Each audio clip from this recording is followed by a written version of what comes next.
Hello and welcome back to the Little Craft House. If we haven't met before, my name is Nicole and I love making things out of polymer clay. So usually my thing is earrings and other jewelry and accessories, but because Christmas is approaching us super fast and I'm completely unprepared, I thought today we should start with something Christmassy. So the other day I was in the op shop and I was lucky enough to pick up this set of cheese knives. So this is where today's inspiration comes from.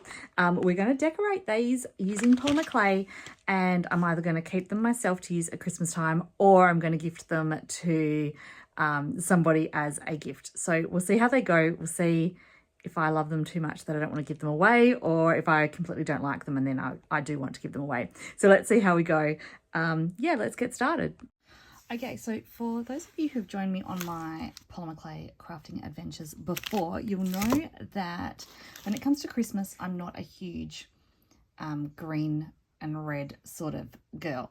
So I like to go sort of more with the pinks and the teals. I thought for today I will add in some greens as well, because I think I'm going to need quite a lot of clay to cover each of, because there's 4 handles in here. So I'm going to need quite a bit.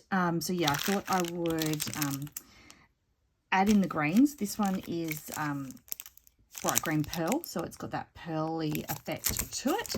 I've also got a little bit of the yellow gold glitter left here from a previous project, so I thought that would also be good to add in for a little bit of sparkle.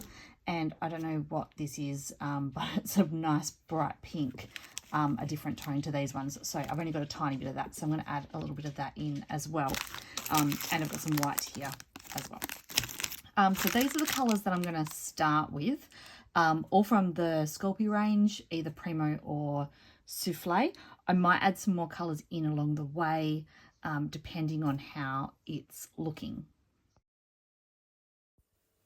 Right, so I've turned the original sound right down, and I'm going to voice over the top of this, because originally when I was starting this project, I had a particular idea in mind, but along the way I ended up changing it. So my original voiceover was talking about my original idea. But yes, I changed my mind. So what I'm going to do is I'm cutting out just some small pieces of each of these clays. I'm not 100% sure how much I'm going to need to start with, so it's better just to cut not enough. I can add more later as we go along. So yeah, just cutting a small piece of each of the colours, and then I'm going to get them conditioned up. So get them nice and soft and nice and workable. And as I'm preparing each of these pieces, I'm seeing the colours together, and I'm really liking how it's looking, and I think it is definitely giving off those Christmas vibes.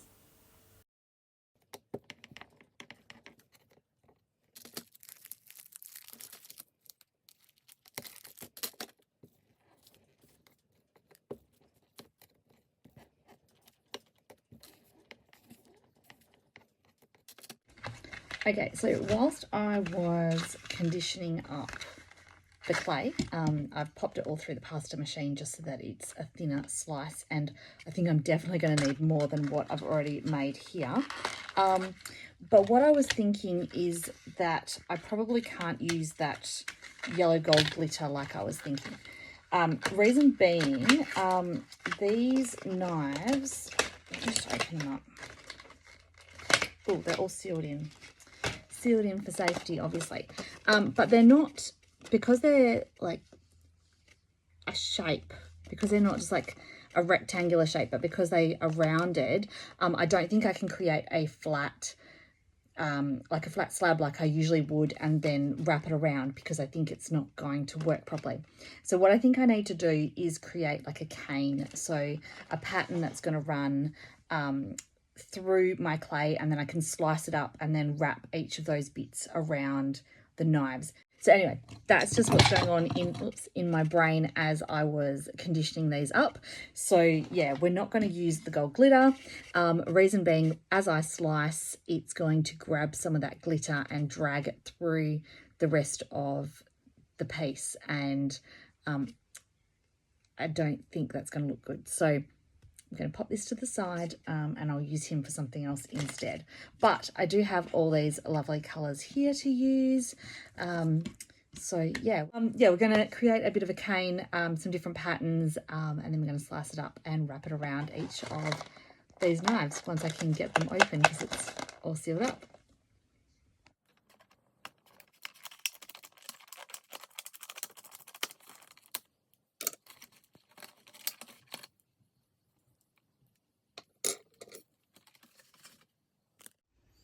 Okay, so as I've just been playing around with the colours, I did find some red, so I've decided I'm going to add that in too.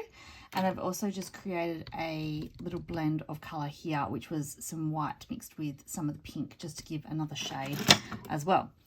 And I have once again changed my mind on how we are going to be doing our cane, and we're going to be doing an extruder cane.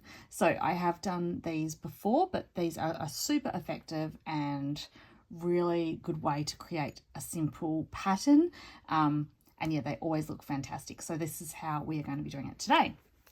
So I have now conditioned up and run all of these through the pasta machine on the thickest setting. If you don't have a pasta machine, it is not an issue. You can just use your acrylic roller and just roll them all down to approximately the same thickness. I'm now going to find my little shape cutter. This little cutter here, these ones are some of my favorite cutters. Usually I use these for doing earring studs, so you can either use the metal end or the plastic end, and yeah, they're great cutter size for studs, but it also fits perfectly in the channel of an extruder. So if you want to be nice and neat and cut nice neat circles, you can use one of these, or you can just tear these off into little bits and chuck it in. I do find the pattern works nicer though when you cut your circles out. So I'm going to go through and cut out as many of the circles as I can from each of these colours.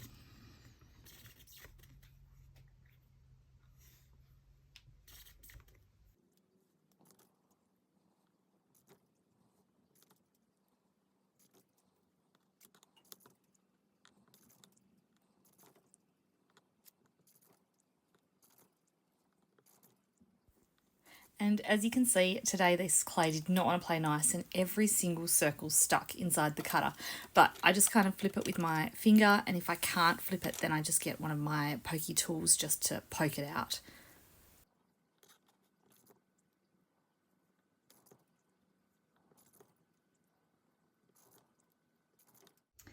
I've changed my mind about the glitter as well. I've decided that I am going to use it because even if it does cause a bit of drag and the glitter moves throughout the piece, that's fine because it's Christmas and I do like glittery for Christmas. So yeah, I've changed my mind and I'm going to cut some glitter pieces out as well.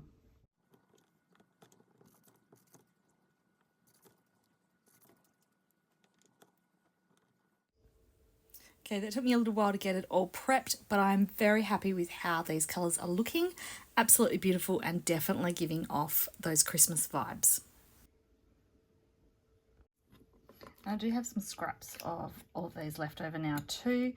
Some I bundled up and cut out extras. Others, yeah, there's not a lot left, but I will keep hold of them just in case I do need to cut any more pieces afterwards if we need more.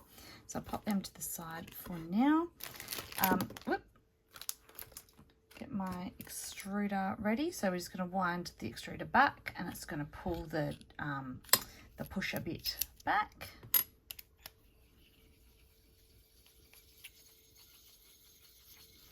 I decided to use this reddy pink colour today because it's on trend with what we're doing.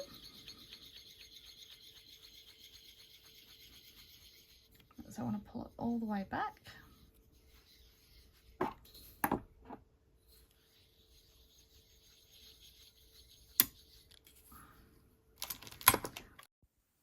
I'm going to start stacking up these circles now so that they kind of form a bit of a long tube of colour, which is then going to fit into the channel of the extruder. So I do want it to be completely random.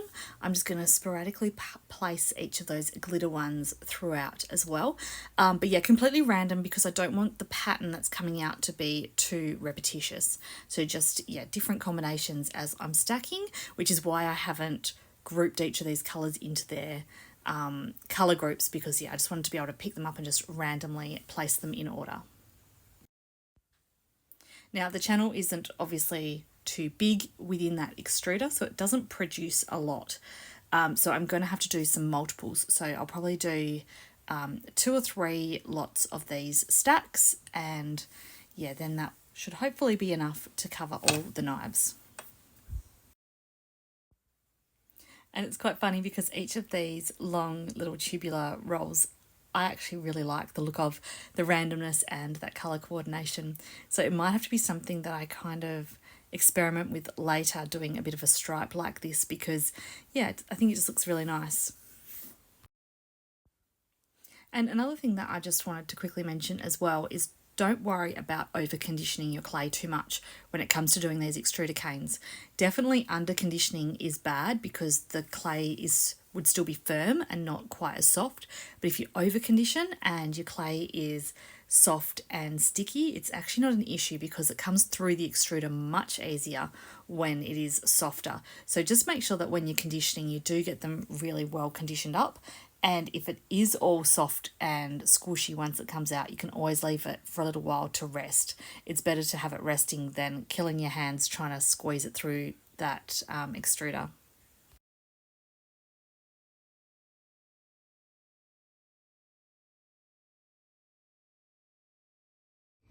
Okay, now to make the magic happen, I'm going to get my extruder. I've already wound it back. I've got a circular disc that I'm going to put on the top in a minute. We'll start with this one first. Just going to push that in. Put our circle disc on top. The cap back on. And then we're going to start twisting. Okay, so for the sake of your ears, I have turned the volume down because my extruder is quite squeaky. I probably just need to put a little bit of grease or oil of some sort on. Right, so I'm just pointing out here how the end is white because that first piece of clay was white, but then all the squishing of colours happens within the internal. So I'm just going to be twisting away to get all of this clay out of the extruder. And if you've ever used an extruder before, you'll know that the twisty ones are definitely much easier on your hands than the push type. In saying that, this one is still a little bit tricky on the hands. So I know you can get like drill attachments and things to help with the extruding, so it's not so hard on your hands because it does give you quite a good workout. Okay, so once it comes to the end, I'll just get my knife and slice that end bit off like that. And then I'll just wind the extruder back. Now, because we're doing the same colour combinations and things, no real need to clean out the little extra bits that are left over. The extruder pretty much is self-cleaning anyway because of the little rubber seal that's in it. It doesn't leave much muck within the tube. It's just this little bit that's going to be attached to the top disc. So there's not much there at all, just wipe that off and just that little bit on the internal there. But otherwise I'm just going to then put the next lot of clay in. Just wind that back a little bit more, not quite enough.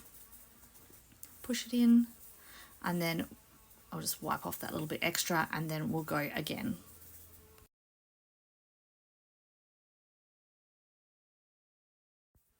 So it is quite a funny thing with how this is looking at the moment because it's got all that pinky, purpley, muddy sort of colouring on the outside, but on the inside it is really pretty. If you've ever seen an extruder cane before, I'll show you in a minute what it starts to look like on the inside. Don't know how it happens, it's just some sort of polymer clay magic, but it just looks really awesome.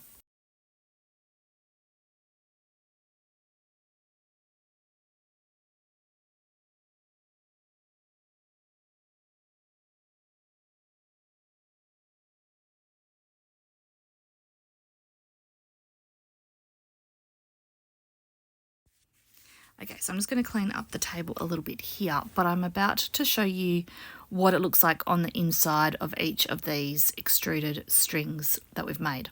So I've just folded this one in half, and then I'll just put the little slice in it, and you can see there kind of what's going on in the internal. So all the colours kind of push through each other to create these really cool circular ring effect within.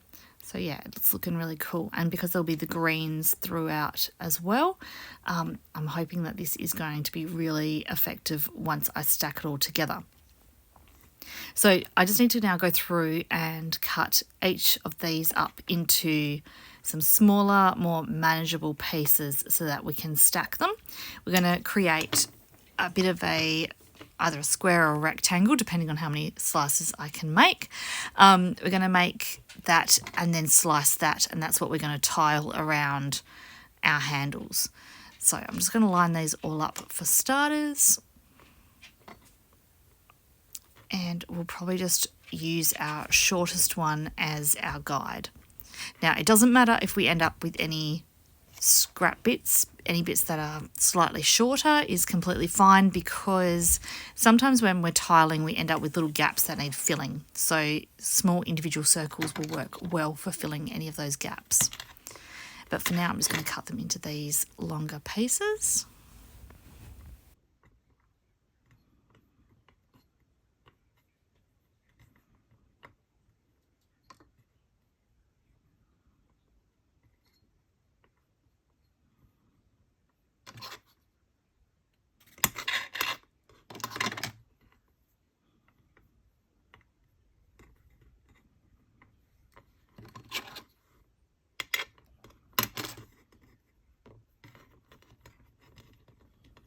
Alright, so now I've got them all cut. Going to have a little sneak peek at how they're looking.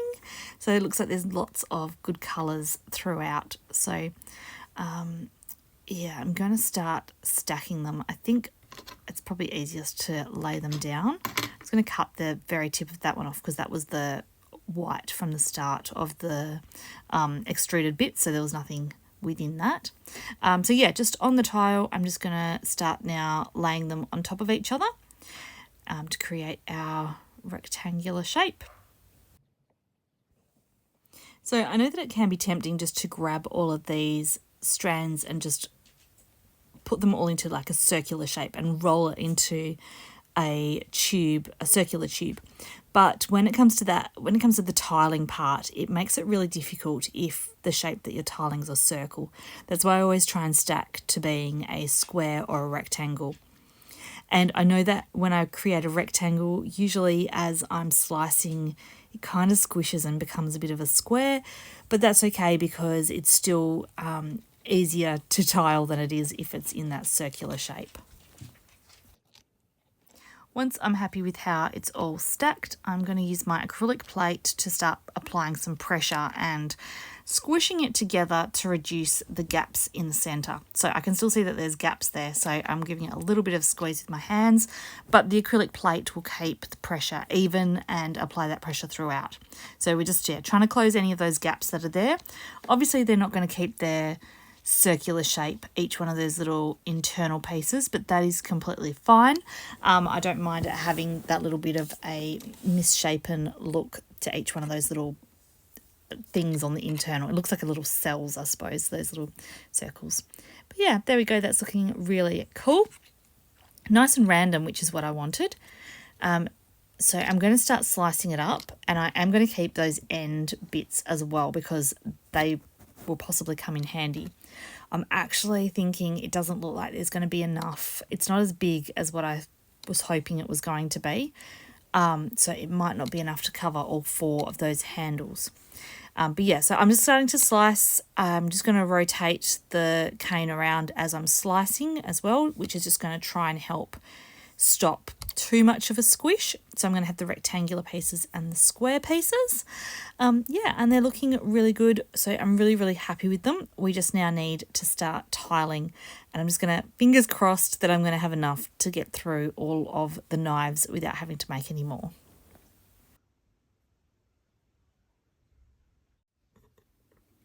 Each of these pieces is actually really cute. They kind of look like patchwork quilt, like the knitted quilts even. Yeah, they look really good. I'm really happy with how these are. They're definitely Christmassy. So now I've got to work out how we're going to tile them onto our knives. So as I said before, the handles are a bit of an odd shape, but just going to do one piece at a time.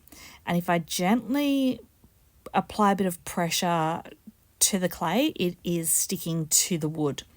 So I haven't done anything to prep this wood or anything. I've just taken it literally straight out the packet and applying it on. And I'm going to bake it in the oven afterwards. So I quite often get asked about the baking process, and because these knives are just metal and wood, there's no plastic on them, they will be completely fine in the oven. I mean, if you think about it, things go in the dishwasher at high temperatures and they're fine. So yeah, just not anything plastic, but because they're purely metal and wood, they should be completely fine in the oven. So I'm just cutting a little bit down there to fit into that piece. And yeah, as I mentioned before, I'm just going to be squishing it down a little bit with my fingers, just going to try and manipulate these pieces into fitting where I need them to fit.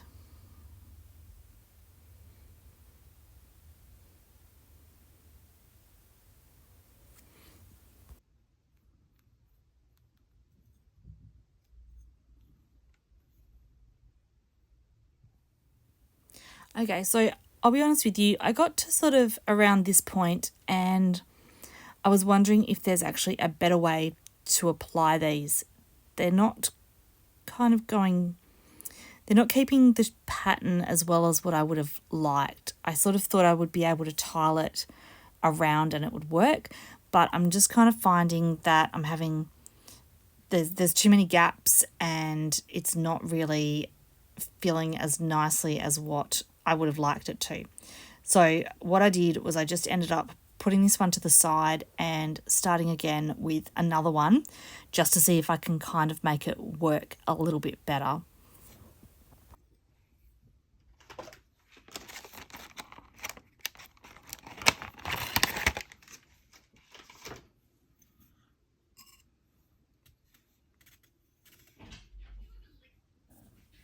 So the way that I decided to do this one is those rectangular pieces that I cut, they fit pretty much perfectly around that side piece of the knives.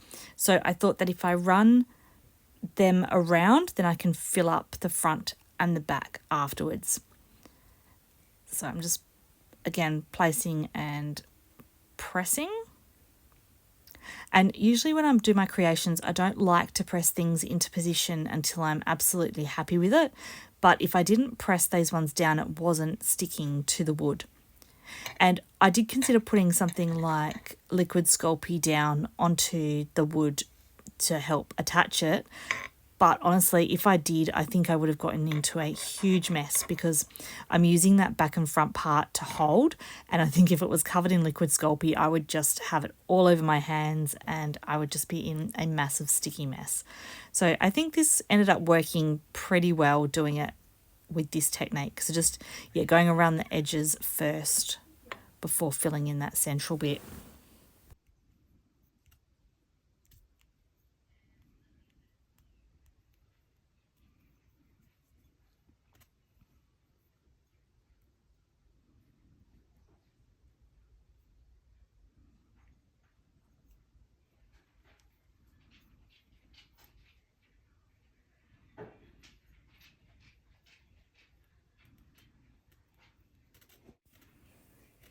So to do that front part there, I grabbed the piece that was the biggest square that I had cut. So whereas I wanted the rectangles for that other part, I'm working on the square part on that front. And I've just kind of shaped them slightly, shaping around the edges just to make it rounded to fit on that frontal part. And then just using some thinner pieces to fit down into that part where it goes narrower.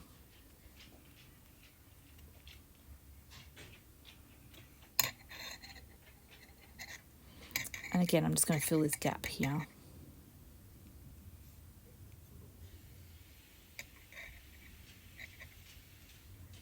So I did wonder if it would be easier to maybe tile out some of it and then cut the front and back piece by using each of the knives as like a stencil and then placing it on. But I don't know. I think this ended up working out okay. It was a little bit uneven, but I think if I do it again, it will definitely the practice will definitely help.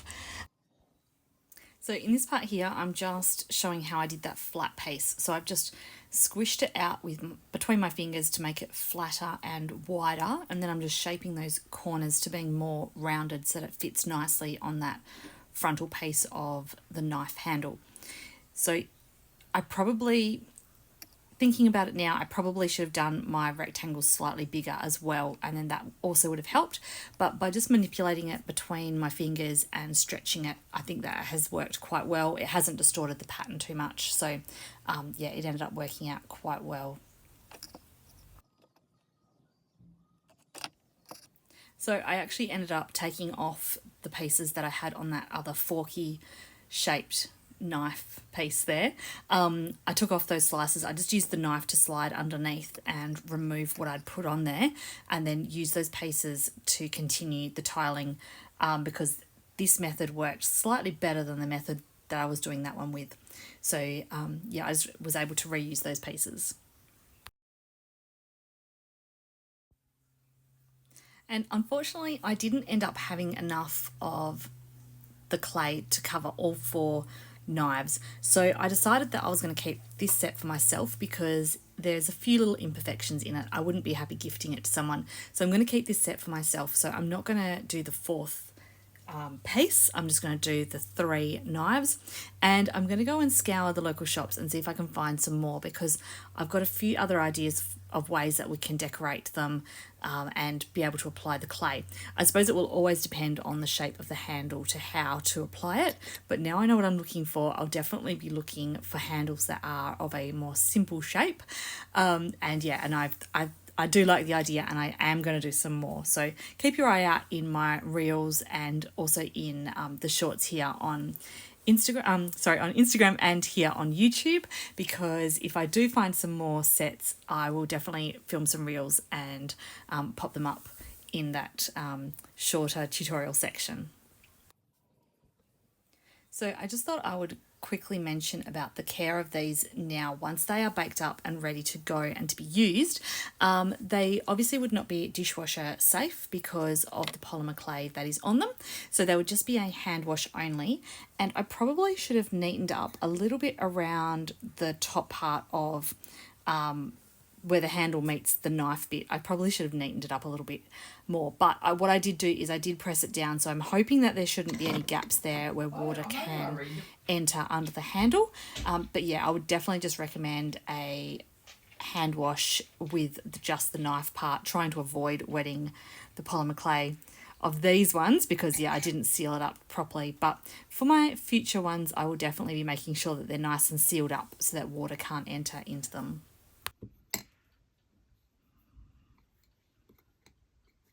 So when it comes to the baking, I am going to bake these at 130 degrees in my oven for about 45 minutes to an hour. Right, so I've let them cool down now that they are all baked up, and they are looking really good. I'm so happy with them. They're nice and firm now that they've been in the oven. And I was having a little bit of a look before, and yeah, I think I should have squeezed these down a little bit more just to create a bit of a airtight seal around there. Maybe even next time I might extrude a bit more clay and just go around that bit just as a nice finish off, just so that it finishes it nicely and creates a seal so that water can't get down into it. But these ones are just going to be for me because I love them. They're not perfect, but they have definitely given me some ideas and inspiration for some more Christmas presents. So yes, I shall be scouring the shops to see if I can find some more of these. So I'd just like to say a huge thank you for joining me today. Hopefully you've enjoyed watching me create this project, and it may have given you some inspiration for some Christmas gift ideas yourself, hopefully. Yeah, thank you for joining me. I will be back again next week with another tutorial, so don't forget to head over and like and subscribe to the page, and that way you won't miss any of my future tutorials. Thanks again for joining me, guys, and I'll see you next week. Bye!